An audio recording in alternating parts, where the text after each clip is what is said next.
اچھا میم ہمیں یہ بتائیں کہ آزاد کشمیر میں خواتین ججوں یا وکلا کی تعداد بڑھانے کے لیے کیا عملی اقدامات ہیں؟ کچھ ایسے عملی اقدامات فی الحال تو عمل میں نہیں لائیں گے، لیکن ان کو عمل میں لایا جا سکتا ہے اس طریقے سے کہ خواتین وکلا کی تعداد تو اس وقت بڑھ سکتی ہے جب لوگ کالج میں ایڈمیشن لیں گے، لاء کی تعلیم حاصل کریں گے، جی پھر اس شعبہ کو بطور پیشہ جو ہے اختیار کرنا چاہیں گے تو پھر اس پروفیشن کی طرف، اس پیشہ کی طرف آئیں گے۔ جب وہ آ جائیں تو اس میں یہ عملی اقدامات کیے جا سکتے ہیں کہ ان کو لائسنس جو ہیں ابتدائی 6 ماہ کا جو عرصہ ہوتا ہے جی اس میں ترجیح بنیادوں پر دیے جائیں، اور اس کے بعد ججز کی تعداد جو آپ نے بڑھانے کی بات کی، ججز کی کیٹیگریز ہیں۔ ایک ضلعی ججز ہوتے ہیں جن کو سول ججز کہا جاتا ہے، وہ تو جو بھی 5 سال کا عرصہ وکالت میں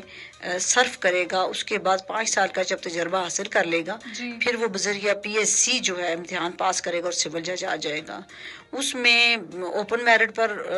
امتحانات ہوتے ہیں، اور جو ہماری خواتین وکلا 5 سال کی پریکٹس کے بعد یہ سمجھتی ہیں کہ ان کو اس فیلڈ میں آنا چاہیے، عدلیہ کی فیلڈ میں، تو وہ اس طرح سے اس فیلڈ میں آ جاتی ہیں، اور اس وقت کافی زیادہ خواتین اس طرف آ بھی رہی ہیں۔ لیکن اعلیٰ عدلیہ میں آج تک پورے آزاد کشمیر میں کوئی بھی خواتین کی نمائندگی موجود نہ ہے، جس پہ عملی اقدامات کرنے کی ضرورت ہے، اور اس میں حکومت آزاد جموں کشمیر